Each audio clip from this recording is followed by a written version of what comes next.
Don't mind your wallet. Mum, I got my wallet. Okay. Right. Right, are you ready? I am ready. Right, Right, have a nice day. you'll not see Dad because he'll be away at work later. Right. Right. Sean's Right, is I'll see you. good. Take care. He's been a great son, and we're blessed that we have Sean. Right, let's start the room of the weight. Yeah. Vinny's had a happy life, but you are planning all the time because you don't want him to have the lonely gaps in his life where there's nothing for him to do or he feels it's pointless. I'll have to go to my work later on the day. Aye. That'll pick you up before I go to work. I decided that if Sean needed a job, maybe it was time for me to get up and go and look for something for him because he wouldn't have the ability or the confidence. Right, I'll see you later. I'll pick you up at 2. Have a nice day. Hello. Morning, Sean. Good morning. How you doing? You okay? I am fine. Good. He's an important member of the cooperative staff and they tell him he's important, and it gives his ego a big boost because he likes to be important like everybody does. You plan day to day, but then the phone rang and here it was somebody that Sean used to know years ago and she's involved with planning.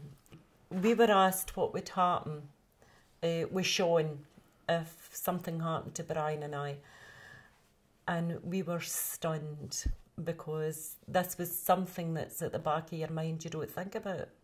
You never think about it, and suddenly it's in your face and you have to think.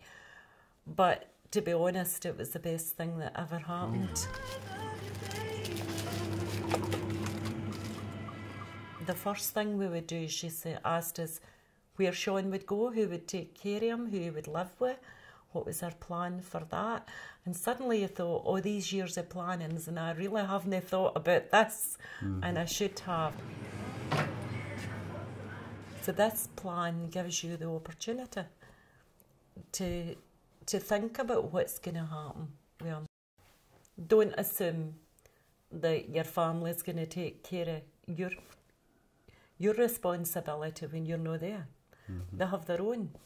We have 2 sons, they both have kids. One has 3, one has 2. So you would be asking them to take Sean. And I don't want Sean ever to feel that he's a burden on somebody else. So you really have to think about who you're going to think and go and speak to them and ask them how they feel. I think you owe it to yourself more than them.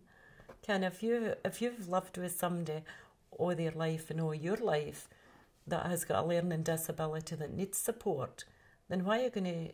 It's kind of, I would feel I was jumping ship before I'd finished my job. You've done it all along, so see it through to the end and see that the plan's made and everything's going to go smoothly, rather than sticking my head in the sand and then it's chaos when you're not here.